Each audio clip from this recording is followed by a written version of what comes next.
Hello there, and welcome to another episode of the Wellbeing Matters podcast with Sue and Gareth from Better 24/7.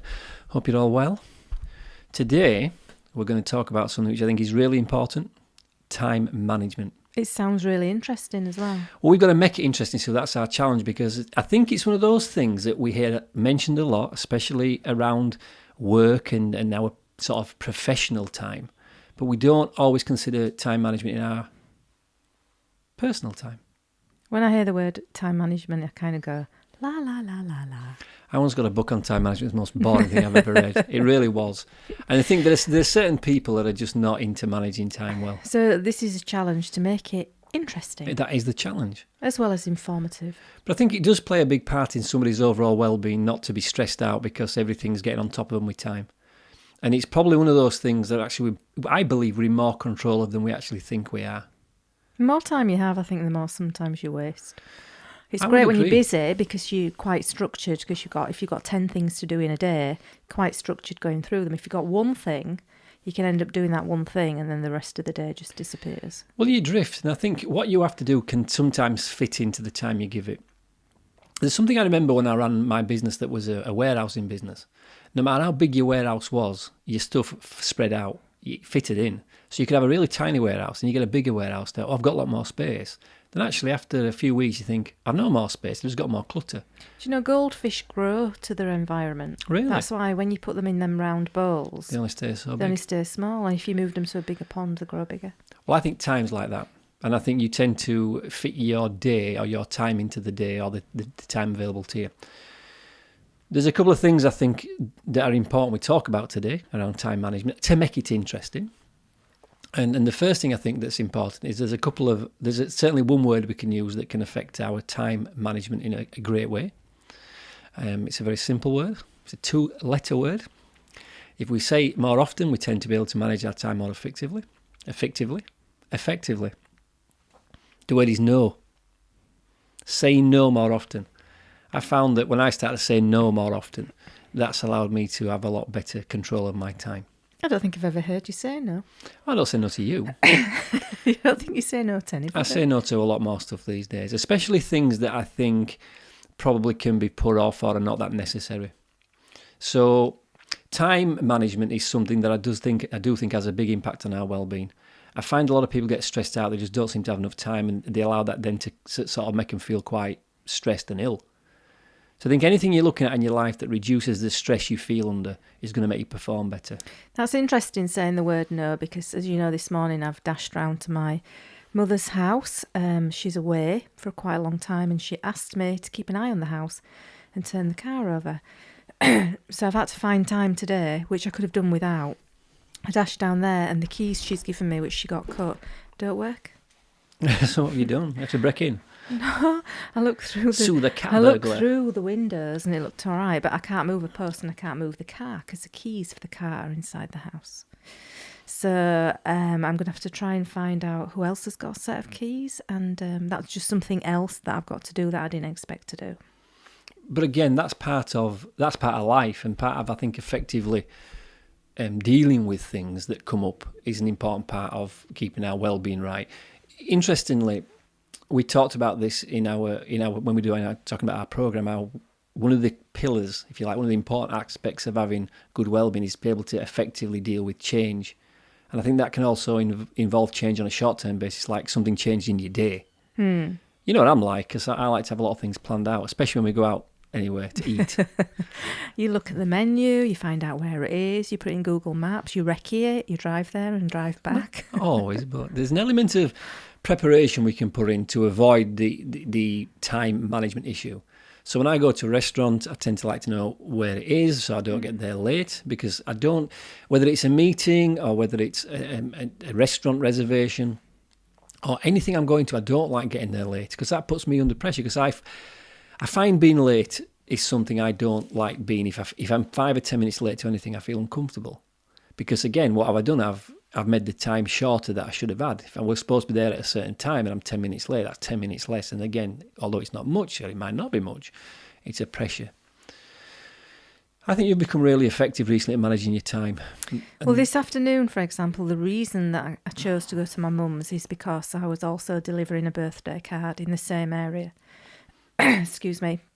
So there were two things I could do. Rather than do two different trips, I went down to do two tasks. Unfortunately, only one got done, but... Did you deliver the card? I delivered the card. Perfect. I think the reason your time management has got better is because in the last few months you've got a lot busier. Busier, yeah.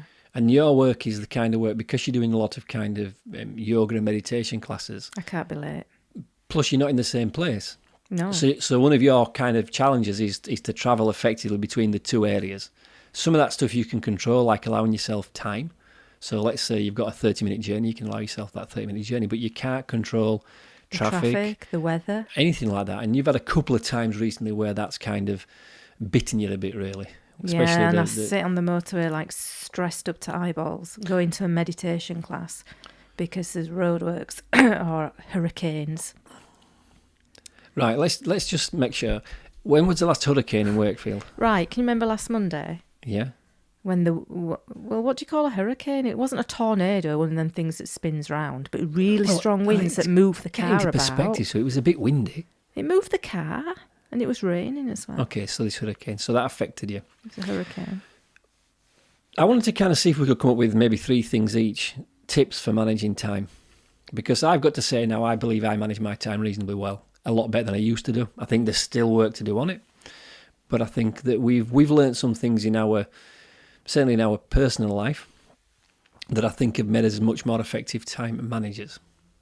So I'm going to start off with one to give you an idea of what I think we've done recently, which I think has really affected our ability to have more quality time.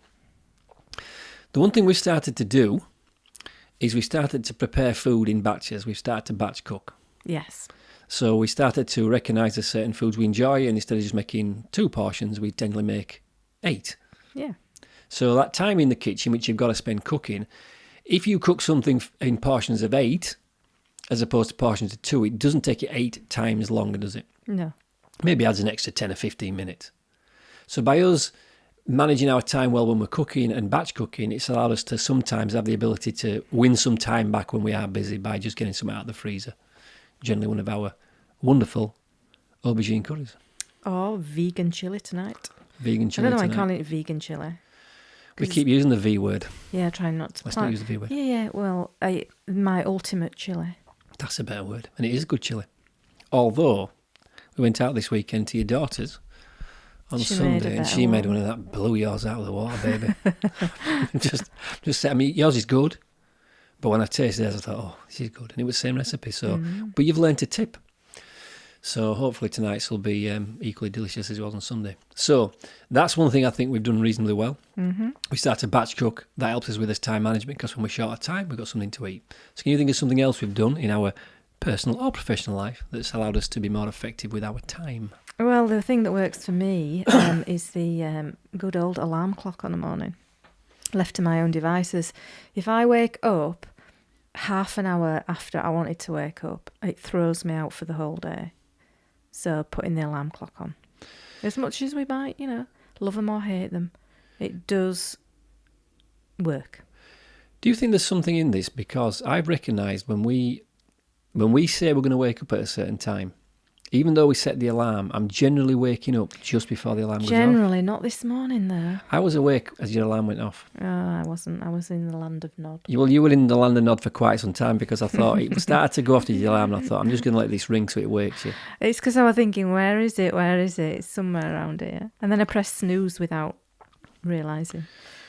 But I think setting your alarm clock is one of those things, people can dread it, but getting up at a certain time is important, because I think, I don't know about you, I tend to have a general time for waking up. I have to say, in recent months, it's got later. It has for you. You used to be awake like 4 in the morning. Yeah. Well, what I tend to find happen now is I'm up. I'm awake most mornings about 4 o'clock, but then I sort of go back to sleep, because what I have found, and this again I think is a good time management tip.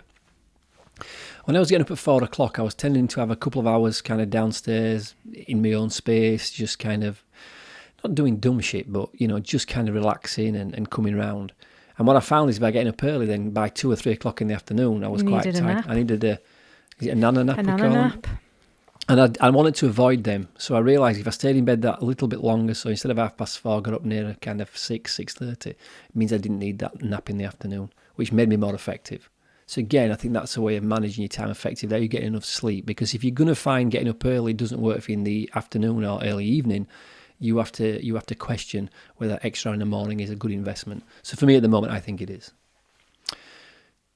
The other thing I think we've done well recently is our little routine around cleaning the house. Because we've set aside a day, is it every 2 weeks?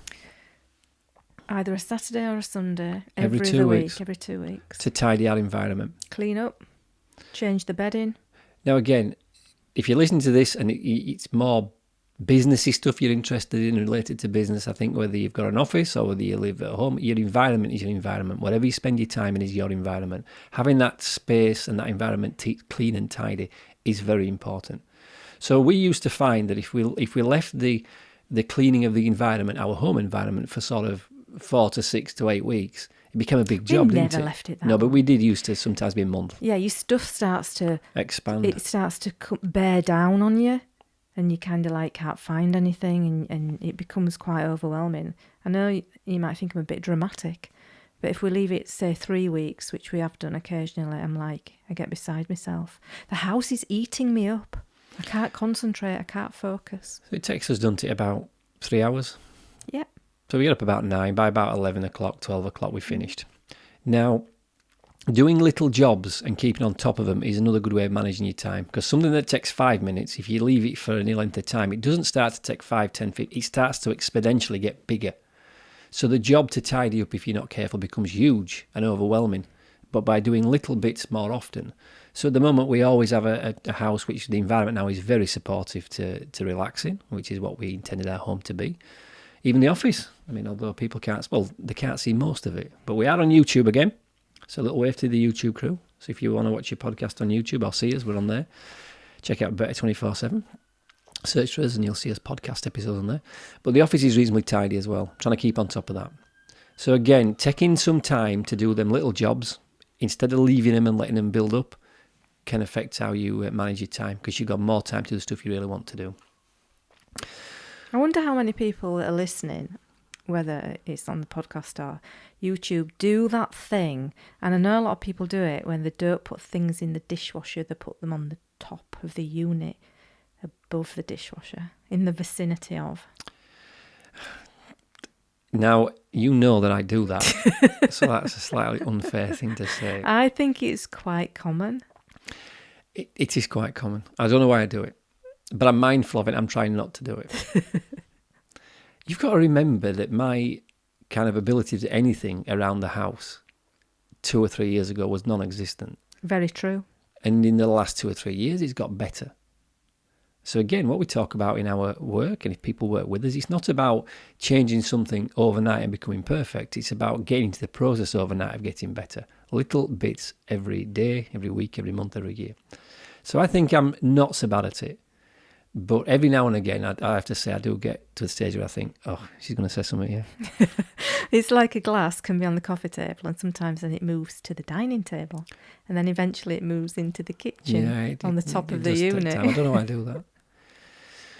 The other thing I think has affected my time management recently is being more realistic with timescales to do jobs. I think I always used to underestimate how long something would take, especially when it came to sort of things around the house. So I wouldn't allow myself enough time to do it. And then all of a sudden you think, well, I'll have this done by lunchtime, and then it becomes 2 o'clock in the afternoon. So I think you've got to be a bit more realistic about your time. I think you're better off always overestimating the amount of time you'd use on a job. Again, personal profession doesn't matter. And I think I've noticed that more since I started doing the work in the community centre around the cooking with the kids. Because what I thought they could do in an hour is not what they can get done in an hour. They can do a lot less than I thought. I kind of underestimate how much time it'll take. So I remember, I think it was this week, I was cooking onion bhajis for them. Didn't they all go home and lock up and you were still finishing? Well, it wasn't the cooking, it wasn't the preparation of the onion bhajis I thought about, because I knew roughly how long that takes. It's not a long job. but it was the cooking of them. I had to cook them and I had to cook a lot of them, so the cooking time was a lot longer. So instead of like the 15 minutes cooking time I thought it would be, it ended up becoming 45 minutes by the time I finished last night. So yes, all the kids had gone home and I'm sat there batch cooking onion bhajis for everybody at the community centre, but they were very tasty. So I think if you've got to be careful you don't underestimate the time required. Because if you've got 2 jobs that you think take 3 hours each day and you put them in, you think, oh, I've got 6 hours to work here. If that adds an hour to each, that 6 has become 8 and that can knock you out of kilter. So allow a bit more time for your jobs. Is it my turn? It is. Think about something else. I'm trying to prompt you without telling you what it is. Try to think of something we've done pretty much since we moved into this house that's allowed us to be a bit more effective with our time. It's not something we started doing, it's something we stopped doing. What did we stop doing when we moved into this house? I'll give you a clue. Nobody can see this unless you're watching it. It's like charades. Oh, the TV. Yeah, there you go. That was me turning the television on. Charades. Charades. Oh, not having a TV gives you loads of time. You know, but we do have a screen upstairs and we have a few digital, what are they called? Netflix. We have Netflix and Gaia. Oh, we don't have Gaia anymore, do No, I have Netflix. So very occasionally we can watch a film, but we find if we think, right, we're going to put our feet up, have a nice chilled out evening, watch a film, we have to like be in bed for like 6 o'clock. What time last night? About 6? It was 6:30 because we have to go upstairs, so we get a shower and get ready, and we're there. And like in the summer, there's the ice cream van outside and kids playing. I think of all the things I've done in the last few years, the one thing that's affected me in the most positive way, especially around time, has been ditching the television. There are certain now things. You wonder how you'd have time. I honestly don't know how I'd fit the time into watch sometimes stuff. we say, oh, let's watch a film, and then we've no time. We've no time. We watched a good film last night. What was it called? All the Money in the World. About Paul Getty. Oh, it was a strange story. Good film. But I think now I've got to a stage where, because we can still watch things, and there's certain things I still like to watch, like I do like to watch or listen to my Grand Prix when the season's on. Cricket. I like to watch a bit of cricket and listen to cricket. So it allows you to be more effective when you don't have an easy access to the TV.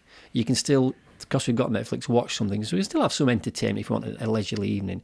But I just wonder, for people that are spending 2 and 3 hours a day, and I guess that's probably a very conservative estimate, 2 or 3 hours watching TV, how do you fit anything in? Because I don't know where we'd find the time to watch TV now. Well, it's just being taken over by other things, that's all. So people can have it's a common excuse as to why people don't do something, some form of self-improvement or anything, or put things off. It's, I didn't have time. Well, the reality is, if you're watching TV, you do have time. You just can't watch your TV. And I think getting into that mindset for me changed a lot of things. I think we do a lot more listening to music, because you can listen to music while you're doing something else. And I think just not having the TV, you're not tied to that. I need to get home at 7:30 on a Saturday to watch Strictly Come Bake Off, whatever it's called, or Dancing on Cakes. But how many people do we know when we're out in conversation discuss programmes? Oh, have you watched the Bake Off? You told me that years ago you used to have a couple that came to your house and they used to have to leave at a certain time because they went home to watch TV. And I know my mother has done that sometimes. Right, it's the time to go. I've got to get back to watch my TV programme. I think people get into habits, and there's nothing wrong with being in habits if them habits are empowering you and if those habits are working for you and serving you well. But I think a lot of people are not in good time management habits because we fill our time with stuff that isn't necessary. Is entertainment necessary? Is relaxation necessary? The answer is yes, it is. It's a part of our life. We can't always be on it. To use that word that's banded about these days all over, anything to do with social hustle. You got to be on the hustle. You don't have to hustle 24/7. Not even hustle 24/7. You just end up becoming neurotic. So you do require an element of relaxation, and you do require an element of entertainment, which can come very nicely from a TV or a film. But it shouldn't be the priority. If you've got something in life you're complaining about, I'm not fit enough, my finances aren't right, my relationship's knackered. If you're complaining about these issues and you're still watching TV, you have time to put those things right. But I do understand that watching certain programs is a little bit of an escape. Well, that's different to entertainment, and that's different to relaxation. And I think we have to be more honest. I think the one thing people have to do, I know we do this, which is, I'm not asking to do something we don't do ourselves. You have to be brutally honest about where you are with something. If you're not brutally honest, so if you are escaping something that you're unhappy about by going and watching TV or binge watching Game of Thrones, then you have to question, well, hang on, is this the best way to deal with that thing that I'm trying to avoid? Actually, the best way to deal with that thing you're avoiding is by dealing with that thing you're avoiding, not by hiding away behind a box set of The Sopranos. You do tend to lose out, though, in conversations with people because they presume that you watch all the usual popular programmes. So they'll talk about it, or they'll talk about people in it. And then if you say, I'm sorry, I don't know who you mean, you can tell that they're a bit taken aback. It's good, yeah, it's true. So sometimes you find yourself not being able to join in certain conversations. And it's like when they do these reality shows and they have these celebs on, you tend to not know them. You think, well, it's not like olden days with Jimmy Tarbuck and Prince, people that were celebrities and you did know. Now things move so fast, celebrities change very quickly, and I didn't know what Kardashians were for up until about 6 months ago. Not knowing about the Kardashians. I call them the Kardashians because they are a con, but that's not affected your life in a negative way, I can assure you. You're not missing out on anything. When somebody told me about them, I asked what they did. Like nobody seemed to be able to answer my question. I thought that I didn't know if they were singers. Well, there's a word now that's used a lot. They are influencers. Okay. So that's the word. Well, you see, I didn't even know. This has almost become a career choice for some people. I can be an influencer. I have no idea what that means. Well, isn't it influencing people to buy something? Oh, we're internet famous. It's just madness. Anyway. Back to time management. Okay, see, we're pulling ourselves away there. We've got to be very effective. We want to keep this to 1 hour. Mm-hmm. So again, sometimes that's a good thing. That's a good thing to have. It's how much time you've got to do something in. So we've got an hour to this podcast, which means now, as we're 22 minutes in, we've got a bit more time so we can talk about some other things around time management.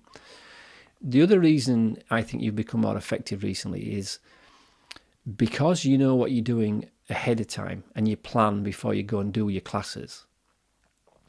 Although it's costing you some time in the here and now, you go into your classes much more chilled out because you know exactly what to deliver, don't you?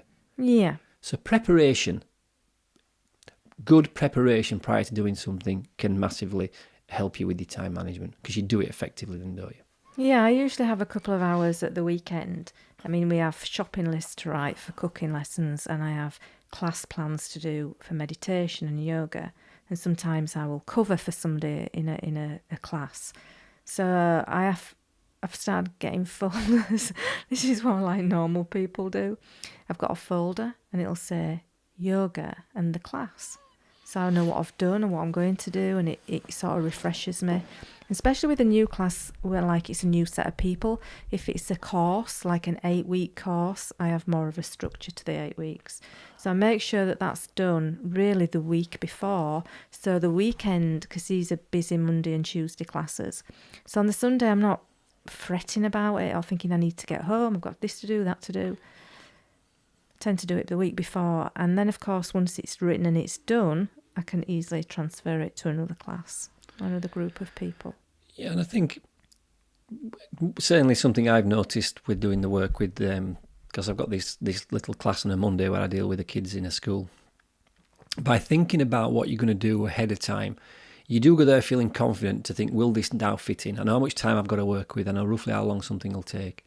I find it quite staggering that people will do certain things, like they'll turn up to an event, especially, this is more business related, but especially if they've got a keynote speech to do. How many people do we know that have gone there and just wing it? Oh, I'll just wing it. Me? You can't wing it. Yeah, but No, I didn't wing it. you didn't wing I it. Wrote You wrote it and you practiced it. Yes, so I did. practicing what we do will give us a more realistic time scale for how long it will take to do that thing. So I can put this into my own kind of personal life at the moment, or from a personal perspective, is when I first went out running on a morning, I wasn't sure how long it would take me to run 3 miles. Some mornings it was 50 minutes when I started, some minutes it'd be 45. As it's got down, I now know in the morning I've got to find 40 minutes roughly to go out running. And that's the time of leaving the door to getting back and having 5 minutes to come round. Because you know when I come back, I'm all sweaty and out of breath and tend to have to update my Strava and social media immediately. Yes, you do. So I now know that's 40 minutes. Because I've practiced it, I know that's how long it takes. It's never going to get much quicker than that, certainly for a period of time. And it's not going to take much longer than that. So I know 40 minutes is a good time to allow myself. When we know how long something takes, we can prepare for it. And I think a lot of people, again, don't take that into account. How long will it take me to do this? They just think, oh, yeah, probably about an hour. Probably is not good enough. The interesting thing about time management is when you look at successful people, I remember when we watched a program a while ago about Bill Gates, how organised he was, to the stage where he'd have somebody telling him what time he's here, what time he's there. And I think when you look at some people, especially high-profile people in politics or the royal family, they tend to have their day down to the minutes. So they'll have things like, you've got a 20-minute meeting with so-and-so. You've got a walkie-talkie, they call them when you go walking. Imagine being so busy that you go from... Because we've been watching The Crown and the Queen, come along with her diary in the morning. You've got this to do, that to do, and then you've got 10 minutes and this to do all day. Well, you get used to it because it's just a practice of being able to keep to times, finish it effectively. Maybe she just gets kind of like picked up and carried to the car. She's not picked up and carried, so. And bear in mind, this is a dramatised version of the Queen's life. I'm sure a lot of this is done for TV. But funnily enough, you're right. So you mentioned a word there which I think can help you with time management very effectively. So if you are looking on YouTube, you'll be able to see what this is. No. If you're not, I'll tell you what it is. It is a diary. A diary. Is it big enough? Yeah, but I like an A4 size diary, so I like a page a day. Now, I don't use this diary for planning my time out. I tend to use this for planning podcasts out or content out. But just writing it down and having some notes helps. I know that we've become very good now at synchronising diaries, because we both can see each other's diaries on our phones. And that allows us to sync, well, where are you at this time? Like this morning, I was out at a meeting, and I knew I had a window of time to get home before you started a class. And I think I kind of knew, and you probably knew I wasn't going to make that time window. And at the time, the meeting, it was important. It felt like the meeting needed to go on a little bit longer. And I did allow more time in my head. But knowing where you are, what you're doing, again, takes away a lot of confusion. So it's allowed us, again, to effectively manage our time as a couple, because when I know you're going to be coming home late or you need me to do the dinner that evening, I know that I'm going to be doing that. Working with the diary, writing things down, I think is a wise move as far as time management is concerned. Don't plan your day in your head. You can initially plan it in your head, but then you've got to commit it to paper or digitally to a diary. And you, again, have become very, very good at that. Putting your stuff in and saying where you're going to be in at certain times. You've got a glazed look on your face, so what's happened? No, I was just... it has worked quite well. I mean, at first you used to ring me up and wonder where I was, and because you didn't look in the diary. Now you do look at it now. Again, it's a practice. This is something that I think is so vital people understand. If you can recognise your time management's not great, that's your starting point. Your starting point is recognising the issue you're facing. The issue is my time management is poor. Then we make a decision we want to improve it. It's not going to improve overnight. It'll get better overnight a little bit, but it's not going to get perfect overnight. It's going to take time. And it's taken me quite a long time now to get into some habits, like we talked about, doing the sort of moving the stuff around in the house, being mindful of things. You have to keep on and at it and not get frustrated when you're not doing it as well as you think you should be doing it. Oh, I should be better at time management. Well, are you better than you were 6 weeks ago? If the answer is yes, then that's good. If the answer is no, then you've got to question your processes. Do you have little conversations with yourself in your head? Often. Like two people? Yeah. Why do you? No. I found this morning when I was walking back from the gym, I felt a bit down this morning. And I had this kind of like downness talk. So then I brought this positive talk in. And I thought this is just really a bit weird because after reading that Power of Now, the negative talk is the ego. If you bring the positive talk in, it's the ego coming in the back door. They're both just as bad as each other. What you basically have to do is look at the sunrise and be aware of your surroundings. And it does actually work because that conversation you have in your head, I know we've gone off course a little bit, I just thought it was important, is is just a conversation as if you're talking to somebody and going round and round and round in circles. But I don't think you've gone off point. I think one of the biggest wastes of time we have is having those conversations in his head. It's like, I feel a bit fed up today. There's this, that and the other. Get a grip, Susan. There's this to look forward to and that to do. And then I thought, hang on a minute. There's like these two people in my head. Just get rid of them both and just enjoy the day.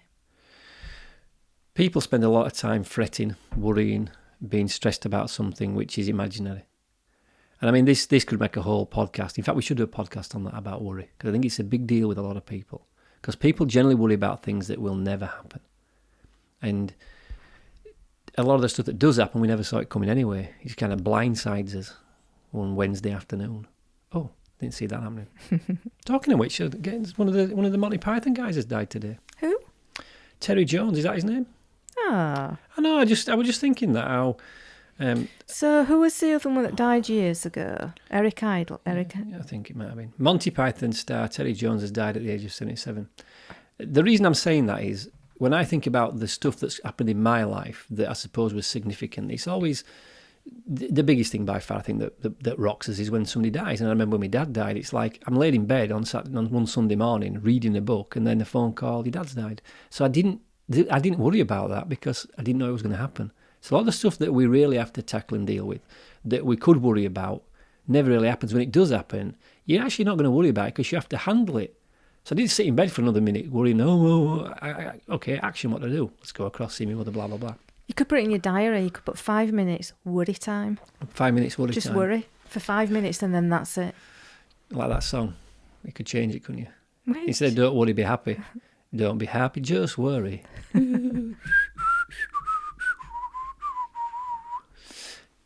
Worrying, stressing, and everything can be countered by doing something. By being organised. By being organised. So if you are worried about your finances, then maybe instead of worrying about your finances, you should spend some time looking at ways you can reduce some of your outgoings. Maybe instead of worrying about the fact you are unfit and start worrying about it, maybe you could go outside and think about it while you're walking about. Effectively dealing with all this stress, I think stress and worry is a massive time. What's the word? A time bandit, time vampire, time. What did they say? Energy vampire. It's like a drain. It drains you. So I think, again, becoming more organised in what you're doing, using a diary. If you've got something you need to work on, if you diarise it, it kind of stops being a kind of a conceptual thing into it becomes an actual thing you're going to work through. So this morning I was up early because I had a meeting. I still managed to get me running. I've still managed to do the podcast with you today. I'm still managed to do a little video that I'm doing for a little commitment I've done on the Facebook page. All that's been fitted in because we did something this morning we haven't done for a while, which is got up 1 hour earlier. Do you feel tired yet? Well, no, because I was asleep for 10, so I still had 8 hours. So again, how that decision to get up early today was dealt with yesterday by taking that extra hour to sleep. So everything can be managed if you don't allow it to become too crucial. The amount of stress we have around a thing, I think, happens the nearer we get to it. So try to imagine when we've done this before, we've both done this, excuse me, we've both had the opportunity to do some public speaking. So when you take on the unless it's tomorrow, and it never is, if somebody says, will you come and speak at an event in 3 months' time? How much stress is there at that point when you agree that? None. That's why you agree to it. Yeah, no problem. Yeah, 3 months sounds exciting. In fact, you're exhilarated. But so the nearer you get to that 3 months, the more stress arrives. But the event stayed the same. You've still got to do a talk on that day. Nothing's changed about what you've got to do. We just become more stressed the less time we have. And I think understanding that lack of time adds to the pressure can help us manage time. If you're starting to feel overwhelmed by something, you've got an option. Can you push that thing forward or back a bit? Can you instead of it being tomorrow morning, can you do it tomorrow afternoon? Can it be changed? So back to what we initially said right at the start of this about saying no. I've found out sometimes if you get to a week where it's starting to feel a bit overwhelming, is there something you can say no to? Can you get rid of something that's not really necessary? So last night we went to bed and we thought, it'd be nice to watch a film. But if you'd have had another hour and a half of your yoga to do, the better thing would be to say, let's not do the film, let's do your yoga. Because what I used to do when I was at school with homework, I would have watched a film and say, I'll tell you what, I'll get up early tomorrow and do it. And then you didn't get up early to do it. So you end up doing your homework on the bus on the way to school. Oh, we used to get forced to do our homework on a Friday night. Get it out of the way, then you can enjoy your weekend. I mean, it was right. It's good advice. And I think that's the advice with anything around time management is if it's something you enjoy doing, you don't generally find an issue in finding time for it. You know, it's the stuff we may be challenged by or we're not that comfortable doing that we tend to be, we can't find time for that. But you tend to find time for the other stuff. The other thing I've noticed, certainly between us two, around time management that's worked more effectively is when we've sort of started to be clear about what we're trying to achieve, get a clear outcome, what it looks like. So like when back to our cleaning, we have an agreement now that I do the kitchen, I do certain bits of the living room, you do the upstairs and certain bits. We're very clear at what the finished product as the house is clean looks like. Having that clear outcome, I think, helps you because you kind of almost think, yeah, that's what I need to get to. Because one of the things I think helps my time management is knowing how close I am to the finishing line, how close am I to getting this thing done. When I was doing the first cookery class round the corner, I had two simple dishes I wanted to make. One was an omelette and the other was to show them how to scramble eggs. Now I'd gone into this fresh, I didn't know what the people were like, the capabilities they'd got. And all of a sudden I realised that 40 minutes into a 60-minute class, I'd not even got onto scrambled eggs yet. Last couple of weeks ago, you were like, we'll do American pancakes and we'll do normal pancakes and we'll do German Swedish pancakes. And I'm like, you'd be lucky to get one set of pancakes done. Right. So what I ended up having to do with that particular day was I tried to fit it all in. It didn't work. So I learned from that. And when I did the pancakes, we were going to do American pancakes, normal English pancakes. In the end, we didn't do English pancakes. So again, it's sometimes you've got to say no. No, we're not doing that. So saying no, I think people find it hard to say no when it comes to time because we feel like, we sometimes feel behooved to say yes to something. You have to, if somebody asks me, I always think about it because if I say yes, I want to make sure I'm not going to change my mind and I can fulfill that. So I find it quite easy to say no or leave it with me or I don't think so. That don't bother me, but I do understand it is a big problem for people to say no. And I think people that don't like to say no don't like to hear the word no as well. I think I worked in car sales for a number of years, and I've also worked in other direct sales jobs, and it's one of the words that we fear hearing. So, I wasn't the best salesman, I have to say. There were people a lot more effective than me because they didn't care about the word no. They would just ask people, and they were quite belligerent with it. Because it's not no to you; it's no to what you propose. But I always found that I could talk about the car, I could talk about the benefits and the features, I could talk about all that. But when it came to asking the question, do you want to buy this, I always found that difficult. I'll tell you, I've practiced saying no. And this is a good bit of advice for you if you're listening. You want to know how to practice saying no more. And you'll have no shortage of places to practice this if you go anywhere in public, especially into shopping centres. The people that sit there with those little stands, asking for money or selling things. They're either trying to ask for money for a charity, they're trying to sell you some way of making your bills at home cheaper, or they're getting you to sign up to something. Subscribe to paying for a dog for the rest of your life.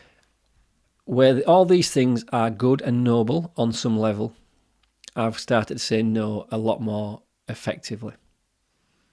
Because what I used to do, and this is madness, okay? I would look up ahead and see somebody, clearly with leaflets in their hand, and they always start the same thing. Hello, sir, have you got a few minutes? And they say it in such a way where you almost think it felt for me at times by saying no was I was being rude. So I'd get my phone out of my pocket and pretend I was making a phone call. Do you know what I thought you were going to say? You're like dodging an hour at shops. I do that as well. Throw yourself so into many Top times Man. I've gone into sort of Dorothy Perkins. Well, we're next in the White Rose. I go into next simply to go upstairs, across, down the escalator to avoid that person. I thought, hang on a minute, why am I putting 2 and 3 minutes onto my time through this instead of just saying no? So I've got a lot more straight with it. And I found at first it was difficult, but by saying no, you are better with your time management. I've also started saying no when people say things like, we should have a catch up. You'd have to say, no, we won't be doing that. I've done that before. You can say, that's really kind, but no thank you. Yeah, no thank you. And when these people approach me now, I'll always say no. there's two ways I say no. One is a very polite way. No, thank you, and I just walk straight past. Now, some of these little monkeys try to give it a second go, and they'll say, yeah, but, and then a very different no comes. I've got a third no as well. It's not quite the word no. It's a few more words than that. But at that point, if they get that message off me, they ain't coming anywhere close. And I give people that chance to no politely. If they ask again, it's no a bit more firmly. And thirdly, it's quite an aggressive way of saying, please go away. Have you noticed sometimes when people say no, instead of just saying, oh, no, thank you, they'll say, oh, well, I've actually arranged, or Yeah, I'm not. Exactly. And they'll turn down an invitation and make up some other event. Yeah. That can bite you in the arse, because I've done that before where I've made something up and said, oh, no, I'm not in the area that day. I'd like to come, but... I'm not in the area that day, I'm working somewhere else. And then I've run into the person I was put in the area I was not meant to be in. You have to be honest, and if you genuinely haven't got time to fit it in, say no, I haven't got time to do that. The other important thing with time management is to keep to agreed timescales, to agree the length of a time of a meeting that it's going to be. This morning's meeting for me went on for a bit. You can go on forever in meetings. Only if... I've sometimes had to flag you up as a missing person. Because at times, this morning was different. It was business related, but I was talking to a friend, so there was a bit of catching up, and those conversations can drift. If I'd have had the need today, I should have said, look, I've got an hour, I've got to leave here at 11 o'clock. And something I've started doing in a lot of meetings is agreeing that up front. So how much time you got? So if they then say, well, I've got 2 hours and I've only got an hour, I'll say, well, I really need to be gone by this time. Agreeing a time scale is important and keeping to that. Time management is something, once you start to get in the habit of being effective with it, it soon starts to fall into place. So like, especially around you, because I've started doing the shopping now for the little cookery course we do, because it's an effective use of my time. I have a bit of available time, you're very busy, and what you used to be doing is trying to rush it all in. I've got to go to the shops on the way back. Now I can do it, and it takes the pressure away. Any other things that you think we have learned in the last couple of years about time management that's working for us? I think we've covered it all. Oh, you'll have thought of something else. No, because I think this is relevant to your social life, your social time.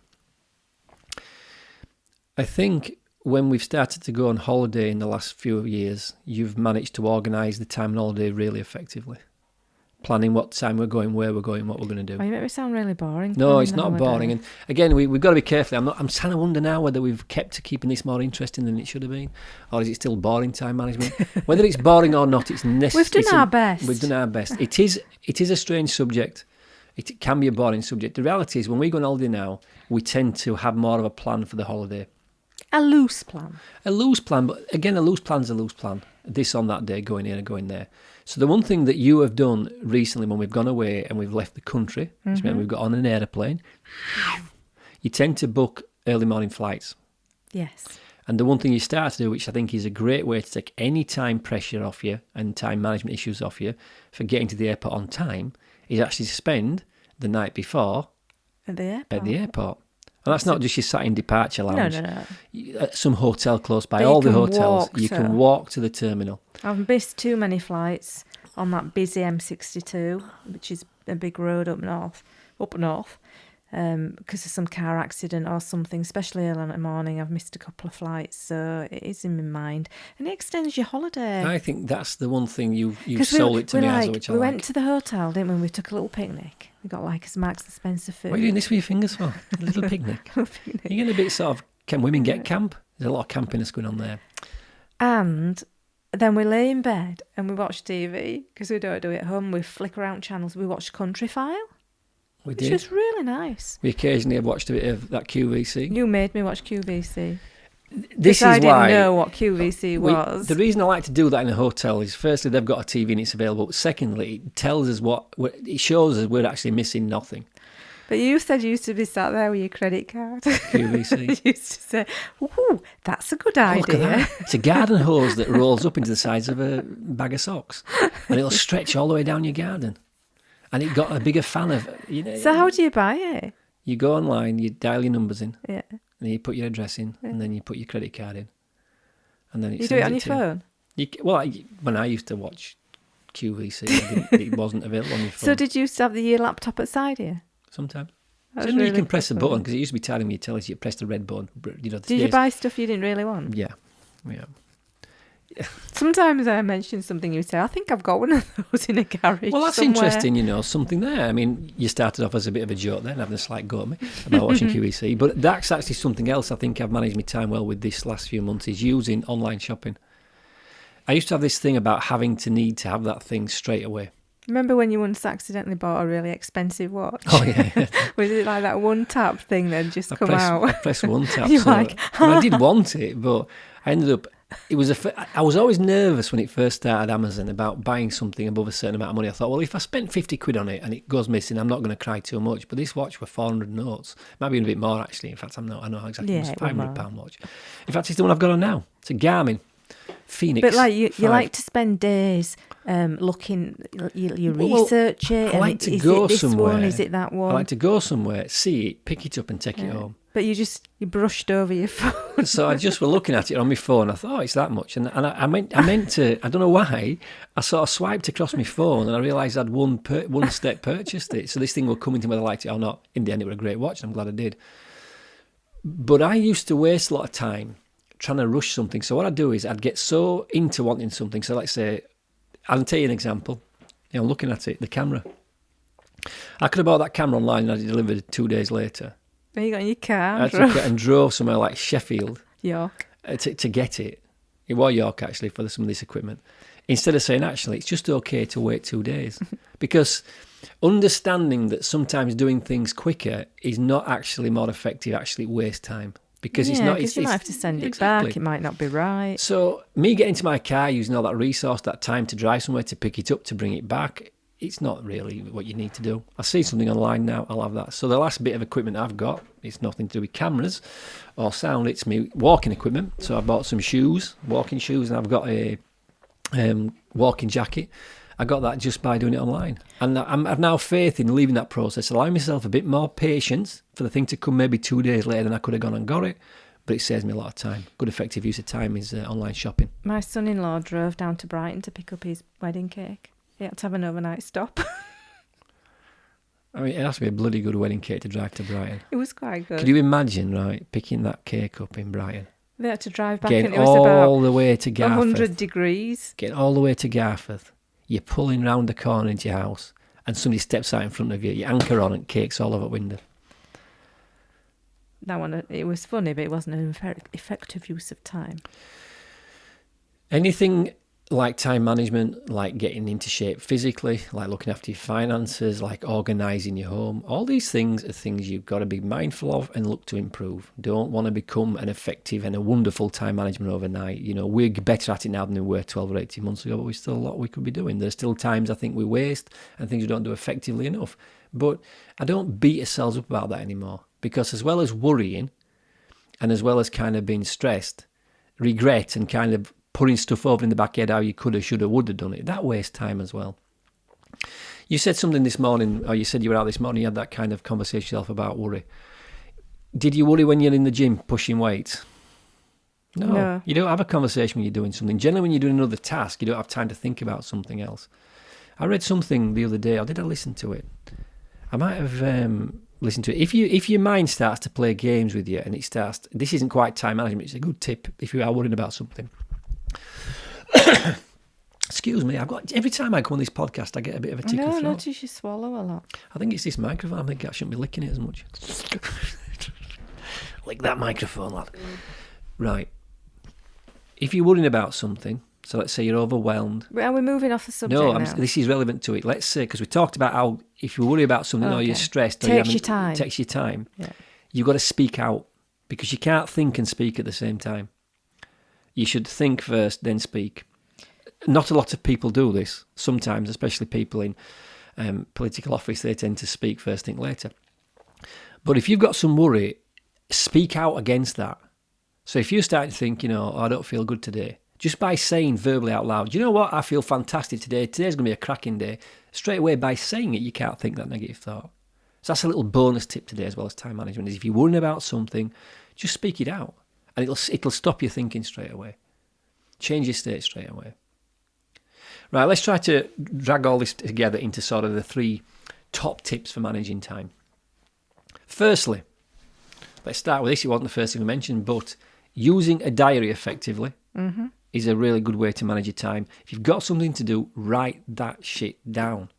Don't try put and it in share head. your diary with other people that could do with knowing. Excellent. 2 reasons. One is I think that helps you become clear in a partnership, whether that's business or personal or whatever. You know, everybody else knows what everybody else is doing, but also it's a level of accountability. So what sometimes happens with Sue or with me, we'll remind each other, so you're supposed to be there at 9 o'clock, or you need to be at that meeting and you forgot about it. So get a diary, write it down. Secondly, become more realistic about the timescales you've got. You know, how much time is it really going to take you to do that thing? Are you trying to put too much into a day? And if you are putting too much into a day, what do we have to say more of? No. No. Nada. I can't think of another word for no. No. 9. No. Any more? No. 9. 9. No. Nada. Nope. Nope. Get in the habit of saying no more often so you're not overwhelming yourself with how much stuff you got to do each day. So diarise, say no more often.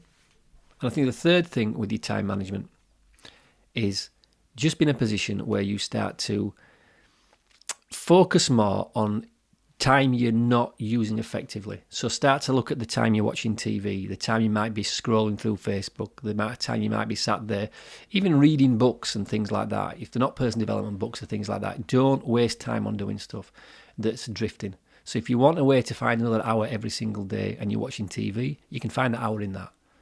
You know, I'm not saying you have to watch TV, but why not watch it for 1 hour a night instead of 2? So making sure we're not wasting our time doing stuff that isn't productive.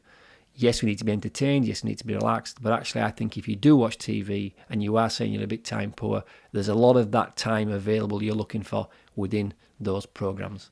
Yeah, but I think TV hypnotises you. Then turn that thing off. Don't hypnotise us no more, because it ain't no there to hypnotise.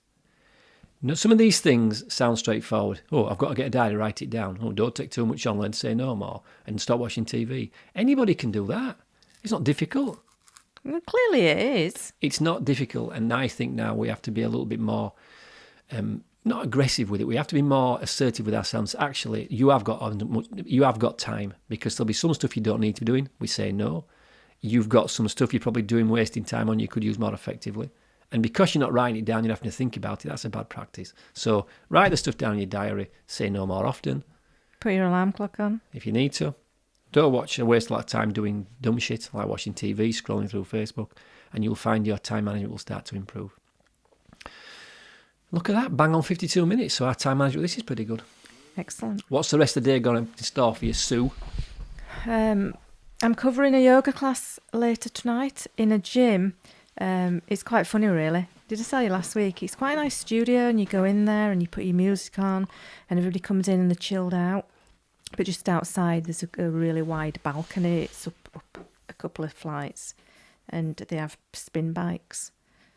And my class starts at 6, and at 7:15 they start a really fast spin class outside with the music that booms so loud I can't hear myself speak for 15 minutes.